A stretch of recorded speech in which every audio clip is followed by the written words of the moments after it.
কেমন আছেন সবাই? আশা করি ভালো আছেন সবাই। আজকে একটি আমার বিশেষ গল্প শেয়ার করতে যাচ্ছি। ভিডিওটি শুরু থেকে শেষ পর্যন্ত দেখুন। মাঝপথে চলে গেলে কিন্তু আসল মজা মিস করবেন। চলুন শুরু করি এখন। আমি ছোটবেলা থেকে ফুপাকে খুব ভরসা করতাম, কিন্তু বয়স বাড়ার সাথে সাথে তার চোখের ভেতরে কিছু অদ্ভুত দৃষ্টি আমি ধরতে শুরু করি। আমি সেটা কখনো কাউকে বলিনি, ভাবতাম হয়তো আমি ভুল করছি।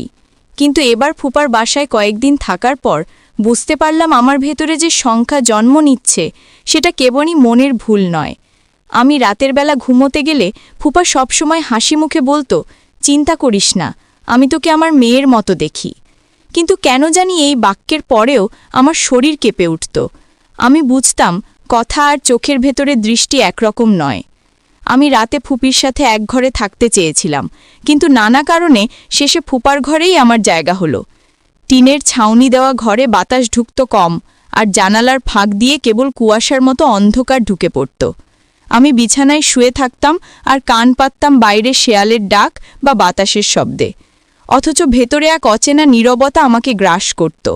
ফুপা আমার পাশেই থাকত, তার শ্বাসের শব্দ খুব কাছে ভেসে আসত।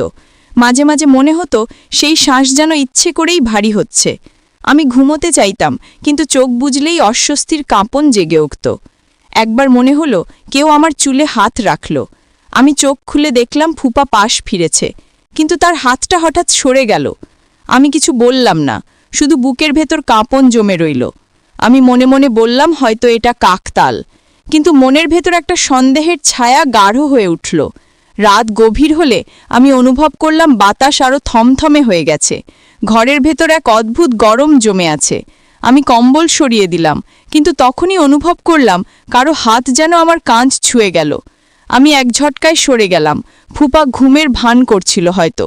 আমি আবার চোখ বুজে রাখলাম। ভয়ে শরীর অপস হয়ে এলো। মনে হচ্ছিল এই ঘরে আমি একা নই, অথচ কাউকে ডাকার সাহস নেই। আমি কেবল ভেতরে ভেতরে প্রার্থনা করছিলাম রাতটা যেন দ্রুত ভোর হয়ে যায়, কিন্তু রাতটা যেন শেষই হচ্ছিল না। সময় থেমেছিল। আমি শুয়ে আছি, ফুপা আমার কাছাকাছি নড়াচড়া করছে। প্রতিটি শব্দ আমার ভেতরে ঝড় তোলে। আমি ভাবলাম যদি মা এখানে থাকতো, যদি বাবা থাকতো, তাহলে আমি হয়তো নিরাপদ বোধ করতাম। কিন্তু এখন আমি কেবল একা। ফুপার নীরব উপস্থিতি আমাকে এমনভাবে বন্দি করে রেখেছে যেভাবে অন্ধকার বন্দি করে রাতকে। আমি চাইলেও এ থেকে বের হতে পারছি না। আমার ভেতরের ছোট ছোট ভয়গুলো জেগে উঠছে। আমি বুঝতে পারছি কিছু একটা ঠিক নেই, অথচ কিছু বলার ভাষা খুঁজে পাচ্ছি না। চারপাশে কেবল নীরবতার ফাঁদ। আমি শুয়ে আছি, চোখে জল ভরে উঠছে।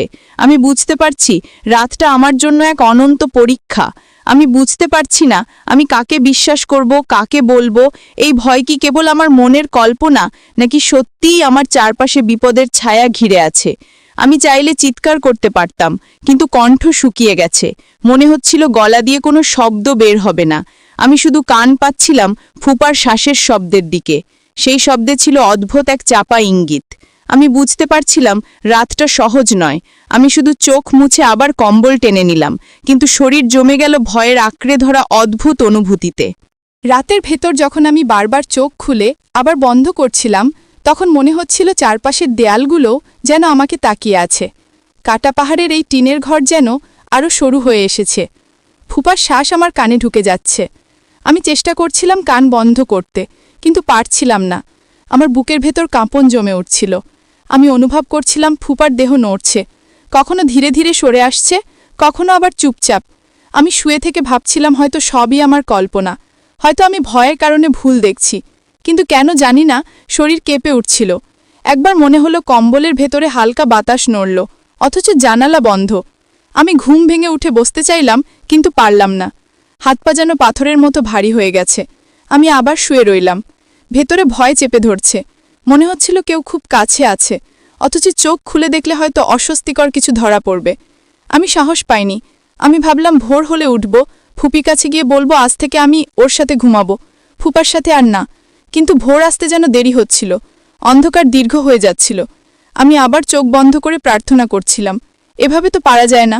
আমি বুঝতে পারছিলাম ফুপার ভিতরে কিছু অন্যরকম নীরবতা আছে, যেটা আমার উপর ভারী হয়ে পড়ছে। মাঝে মাঝে মনে হচ্ছিল কারো দৃষ্টি আমার মুখের উপর স্থির হয়ে আছে। আমি চাদর মুখে টেনে নিলাম, কিন্তু তবুও মনে হচ্ছিল কেউ আমার মুখের খুব কাছে এসে নিঃশ্বাস ফেলছে। আমি ভয়ে শ্বাস বন্ধ করে রাখলাম। কানে শুধু ফুপার দম নেওয়ার শব্দ, মাঝে মাঝে শরীরের নড়াচড়া। আমি আটসাট হয়ে শুয়ে রইলাম। মনে হচ্ছিল আমি যদি একটুও নড়ি তাহলে অদ্ভুত কিছু ঘটে যাবে। আমি ভেবেছিলাম গ্রামের রাত শান্ত, কিন্তু এই রাত শান্ত নয়। এই রাতের প্রতিটি মুহূর্ত অস্বস্তিতে ভরা। আমার মনে হচ্ছিল যেন অদৃশ্য ফাঁদে আটকা পড়েছি। আমি চোখ বন্ধ রেখেও চারপাশে চাপা অন্ধকার অনুভব করছিলাম। কোথাও কোনো শব্দ নেই, অথচ আমার কানে বাজছে কারো গোপন স্পর্শের ইঙ্গিত। আমি নিজেকে শক্ত করার চেষ্টা করলাম। মনে মনে ভাবলাম কিছুই হয়নি, আমি কেবল ভুল করছি। কিন্তু শরীর আমাকে বিশ্বাস করছিল না। আমার হাত কাঁপছিল, ঠোঁট শুকিয়ে যাচ্ছিল, চোখের কোণে অশ্রু জমে উঠছিল। আমি অনুভব করছিলাম কেউ আমার খুব কাছে এসে শুয়ে পড়েছে। শরীরের তাপ বুঝতে পারছিলাম, কিন্তু চিৎকার করতে পারছিলাম না। আমি চাইলে হয়তো বিছানা ছেড়ে বেরিয়ে যেতে পারতাম, কিন্তু বাইরে গাঢ় অন্ধকার, উঠোন ফাঁকা, ঝোপঝাড়ের ভেতরে অদ্ভুত আওয়াজ। আমি জানতাম আমি একা, তাই সাহস পেলাম না। আমি শুধু শরীর শক্ত করে শুয়ে রইলাম। মনে হচ্ছিল কোনো এক অদৃশ্য শক্তি আমাকে বেঁধে রেখেছে। আমি বুঝতে পারছিলাম আজকের রাতটা আর 5টা রাতের মতো নয়। এর ভেতরে কোনো অচেনা ইঙ্গিত লুকানো। আমি শুনতে পাচ্ছিলাম আমার হৃৎস্পন্দন নিজের কানে, আর ফুপার দম নেওয়ার শব্দে অদ্ভুত চাপা কাঁপন। এই রাত যেন শেষ হওয়ার নয়। আমি শুধু চাইছিলাম জানালার বাইরে আলো ঢুকে পড়ুক, ভোর হোক, আজকের রাতটা পেরিয়ে যাই। কিন্তু অন্ধকার আমাকে ছেড়ে দিচ্ছিল না। আমি মনে মনে বারবার বলছিলাম, আমি নিরাপদ আছি, কিছু হবে না। কিন্তু শরীর সে কথা মানছিল না। শরীর কাঁপছিল। আমি বুঝতে পারছিলাম আমার ভেতরের ভয় আজীবনের মতো গেঁথে যাচ্ছে। এই অভিজ্ঞতা কোনোদিন আমাকে ছাড়বে না। সকাল হওয়ার আগেই আমি মনে করেছিলাম হয়তো ভোর হয়ে গেছে, কিন্তু জানালার বাইরে তখনও অন্ধকার, চারপাশে অদ্ভুত নীরবতা। আমি বিছানায় গুটিসুটি মেরে শুয়ে আছি, চোখ বন্ধ করলেও ঘুম আসছে না। ফুপার নড়াচড়া আমার পাশেই অনুভব করছিলাম। তার শ্বাস যেন আরও কাছে, কখনো ভারী, কখনো থেমে থেমে। আমি চুপচাপ শুনছিলাম। মনে হচ্ছিল সে জেগে আছে, অথচ ভান করছে ঘুমের।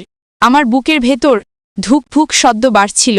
আমি সাহস করে একটু সরে গিয়ে দূরে যেতে চাইলাম, কিন্তু ঘরের ভেতরে জায়গা কম। টিনের ঘরটায় বিছানা এমনভাবে রাখা যে পাশ ফিরলেই ফুপার সাথে লাগতে হয়। আমি বুঝলাম এই ঘর থেকে বের হওয়া সহজ নয়। আমি চোখ মেলে তাকালাম ছাদের দিকে। টিনের ওপরে ঝুলে থাকা মাকড়সার জালগুলো হালকা বাতাসে নড়ছে, তবুও ভেতরে বাতাস ভারী। আমার মনে হচ্ছিল এই অন্ধকার আমাকে চেপে ধরছে।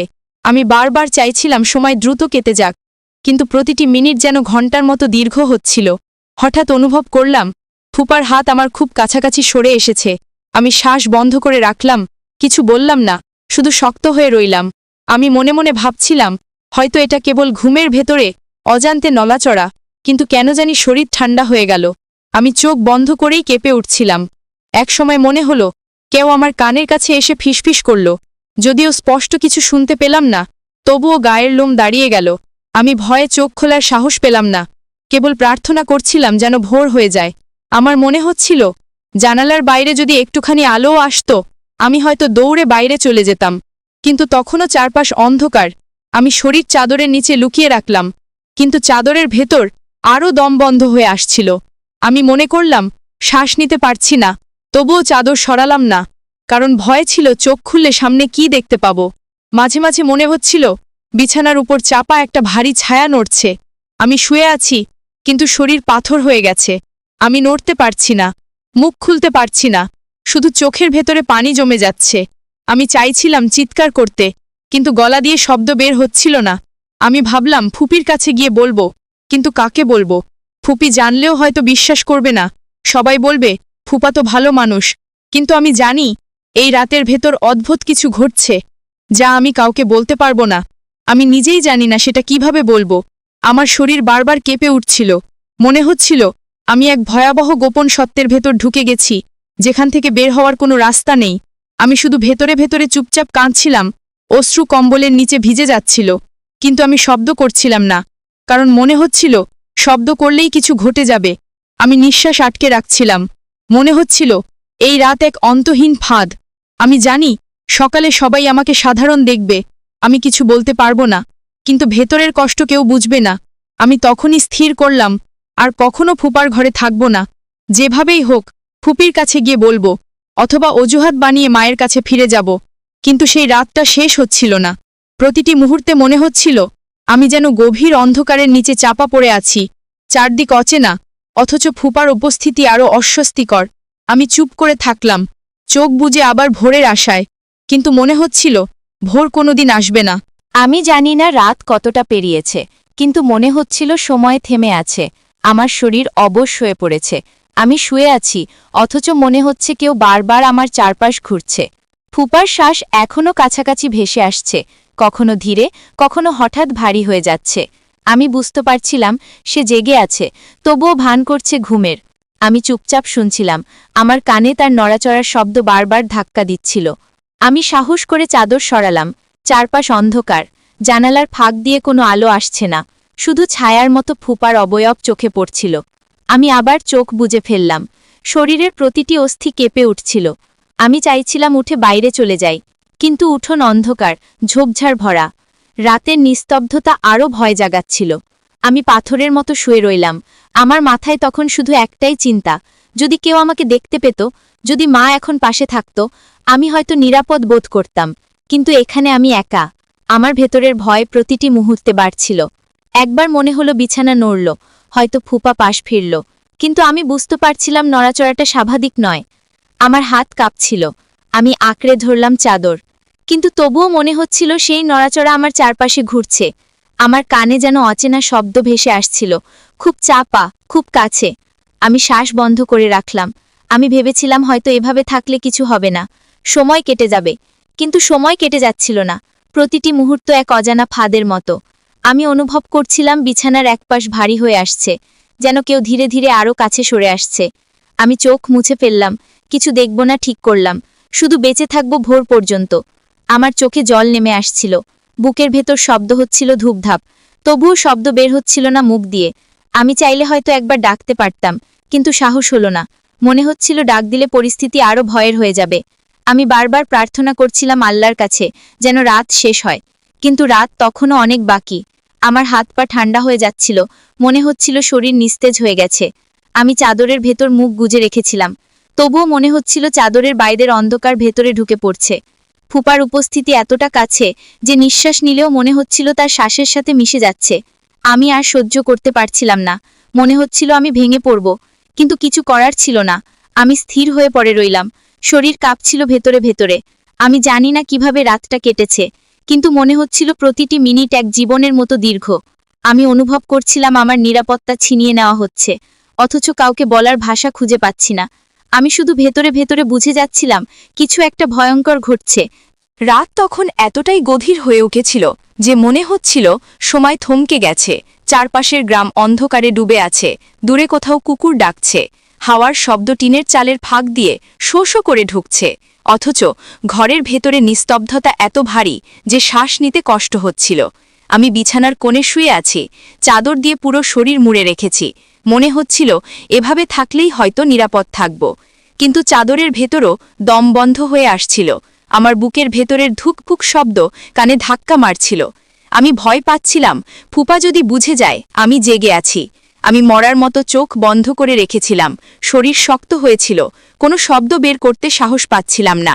অথচ প্রতি মুহূর্তে বুঝতে পারছিলাম বিছানার একপাশ নড়ছে, কেউ ধীরে ধীরে আরও কাছে আসছে। সেই নড়াচড়ার সঙ্গে ফুপার ভারী নিঃশ্বাস মিশে যাচ্ছিল। সেই নিঃশ্বাসে অদ্ভুত এক গরম ভাব, মাঝে মাঝে কেমন এক চাপা গন্ধও আসছিল। আমি গায়ের লোম খাড়া হয়ে উঠতে দেখছিলাম, গায়ের ভেতর দিয়ে ঠান্ডা স্রোত বয়ে যাচ্ছিল। আমি নড়তে পারছিলাম না, শুধু মনে হচ্ছিল আমার শরীর জমে গেছে। আমি প্রার্থনা করছিলাম আল্লাহর কাছে যেন রাতটা দ্রুত কেটে যায়, কিন্তু রাত তখনও দীর্ঘ। মিনিটগুলো যেন ঘণ্টার মতো ভারী হয়ে দাঁড়াচ্ছিল। জানালার বাইরে আকাশে কিছু তারা জলজল করছিল, কিন্তু সেই আলো ঘরের ভেতর ঢুকছিল না। অন্ধকার ক্রমে আরও ঘন হচ্ছিল। আমি শুনতে পাচ্ছিলাম ফুপার শ্বাস আরও কাছে চলে এসেছে। মনে হচ্ছিল আমার কাঁধের ওপর এসে পড়ছে। আমি চাদরের ভেতর গুটিসুটি মেরে আরও ছোট হতে চাইছিলাম, কিন্তু জায়গা ছিল না। বিছানার প্রতিটি ইঞ্চি ভরে উঠছিল চাপা ভারে। মনে হচ্ছিল দেয়ালগুলো আরও কাছে সরে আসছে। আমার চোখের ভেতর পানি জমে যাচ্ছিল, কিন্তু আমি কাঁদছিলাম না, শুধু ভেতরে ভেতরে আতঙ্ক জমে যাচ্ছিল। ঠোঁট শুকিয়ে কাঠ হয়ে গিয়েছিল। আমি ভাবছিলাম যদি ডাক দিই তবে হয়তো রক্ষা পাব, কিন্তু গলা থেকে কোনো শব্দ বের হচ্ছিল না, যেন গলা শক্ত হয়ে গেছে। আমি অনুভব করছিলাম ছায়াটা একেবারে কাছে চলে এসেছে, চাদরের ওপর চাপ পড়ছে। শ্বাসের শব্দ এতটাই ভারী হয়ে উঠেছিল যে মনে হচ্ছিল ঘরটাই দুলছে। আমি শ্বাস আটকে রেখেছিলাম যাতে বোঝা না যায় আমি জেগে আছি, কিন্তু বুকের ভেতর ধরফরানি লোকোনো যাচ্ছিল না। আমি বারবার চোখ বন্ধ করছিলাম, তবুও মনে হচ্ছিল কেউ আমার উপর তাকিয়ে আছে। আমি জানতাম যদি চোখ খুলি তবে যা দেখব তা সহ্য করতে পারবো না, তাই চোখ বন্ধ রেখেই আমি আতঙ্কের সঙ্গে লড়ছিলাম। রাত যত এগোচ্ছিল ততই আমার মনে হচ্ছিল এই অন্ধকার কখনো শেষ হবে না, এই নিস্তব্ধতা সারা জীবন আমাকে পিষে রাখবে। আমি চেষ্টা করছিলাম কোনোভাবে নিজেকে ঘুম পাড়িয়ে দিতে, কিন্তু ঘুম আসছিল না, বরং চেতনা আরও ধারালো হয়ে উঠছিল। আমি স্পষ্ট বুঝতে পারছিলাম প্রতিটি ক্ষুদ্র নড়াচড়া, প্রতিটি ভারী শ্বাস, প্রতিটি চাপা শব্দ। আমি অনুভব করছিলাম আমার ভেতরের ভয় জমে পাথর হয়ে গেছে, এমন এক পাথর যা আমি কোনোদিন নামাতে পারবো না। আমি জানতাম এই রাত আমার জীবন থেকে কখনো মুছে যাবে না, এই রাত এক অভিশাপ হয়ে থাকবে।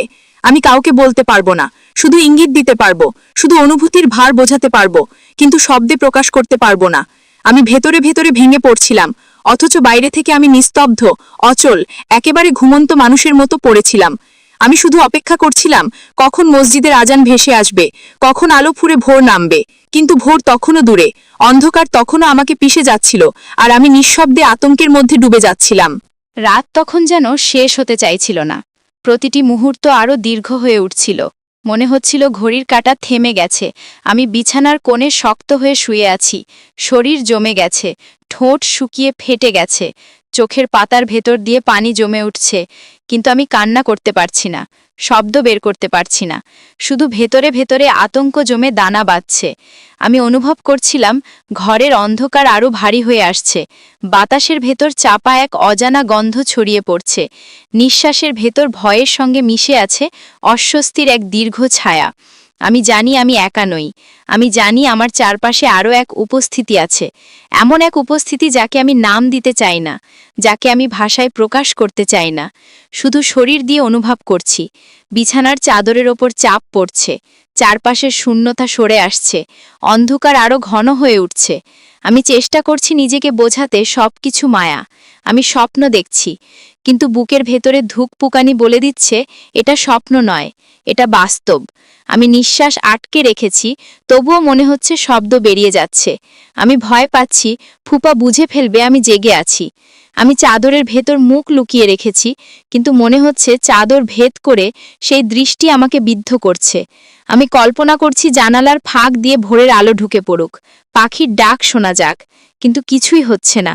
রাতের কালো আরও ঘন হয়ে আসছে, বাইরে হয়তো হাওয়া বইছে, কিন্তু ভেতরে সব স্থির, শুধু সেই ভারী নিঃশ্বাস আমাকে চেপে ধরছে। আমি ভেতরে ভেতরে চিৎকার করতে চাই, কিন্তু গলা শক্ত হয়ে গেছে, শব্দ আটকে আছে। আমি মনে মনে আয়াত পড়ার চেষ্টা করছি, কিন্তু শব্দ গুলিয়ে যাচ্ছে, ঠোঁট কাঁপছে, শব্দ বের হচ্ছে না। শুধু ভেতরে ভেতরে অসহায়তা জমে আছে। মনে হচ্ছে আমি বন্দী, আমি আটকানো, কোনো দরজা নেই, কোনো পথ নেই। আমি প্রার্থনা করছি রাতটা শেষ হোক, কিন্তু রাত যেন শেষ হচ্ছে না, সময় থেমে গেছে। আমি অনুভব করছি ছায়াটা একেবারে পাশে, আমি চাদরের ভেতর গুটিসুটি মেরে আছি, কিন্তু তবুও বুঝতে পারছি আমি সম্পূর্ণ একা নই, কেউ আছে। সেই কেউ ক্রমেই আমার নিঃশ্বাসের ভেতর ঢুকে পড়ছে, আমার বুক চেপে আসছে, আমার শরীর ভারী হয়ে উঠছে। আমি শূন্যতায় ডুবে যাচ্ছি, কিন্তু ঘুম আসছে না, শুধু আতঙ্ক জেগে আছে। আমি বুঝতে পারছি এই অভিজ্ঞতা আমি কাউকে বলতে পারবো না, শুধু বোঝাতে পারবো ইঙ্গিতে, আমার চোখের ভেতরের ভয়ে, আমার নীরবতায়, কিন্তু শব্দ দিয়ে প্রকাশ করতে পারবো না। আমি ভেতরে ভেতরে কাঁদছি, অথচ বাইরে থেকে নিশ্চুপ, পাথরের মতো শক্ত হয়ে পড়ে আছি। আমি জানি ভোর আসবে, কিন্তু এই রাত যে কত দীর্ঘ তা আমি প্রথমবার টের পাচ্ছি। এই রাত যেন এক অনন্তকাল। আমি মনে মনে ভাবছিলাম, আল্লাহ আমাকে বাঁচান, কোনোভাবেই অন্ধকার থেকে মুক্তি দিন। কিন্তু মুক্তি আসছিল না, কেবল চাপা নিঃশ্বাস, কেবল ভারী ছায়া, কেবল অবর্ণনীয় অস্বস্তি আমাকে ঘিরে ফেলছিল। আমি জানতাম এই রাত পার হলে আমার জীবন আর আগের মতো থাকবে না। এই রাতের দাগ সারা জীবন আমাকে তাড়া করে বেড়াবে। আমি হয়তো কাউকে কিছুই বলবো না, শুধু চোখের ভেতরের আতঙ্ক দিয়েই একদিন সবাই বুঝে যাবে। কিন্তু এখন আমি শুধু শুয়ে আছি, ঘুমন্ত সাজে, নিঃশব্দ আতঙ্কে, অচল এক পাথরের মতো। চারপাশে কেবল অন্ধকার, ভেতরে কেবল ভয়, আর সামনে কেবল নিঃশ্বাসের ভারী শব্দ, যা প্রতিটি মুহূর্তে আমাকে আরও পিষে ফেলছে। এই গল্পটি সম্পূর্ণ কল্পিত। এর উদ্দেশ্য হল সচেতনতা তৈরি করা, যাতে পরিবার ও সমাজে যে কোনো অস্বাভাবিক আচরণ বা দৃষ্টিকে অবহেলা না করা হয়। নিজের নিরাপত্তাকে সব সময় গুরুত্ব দিন।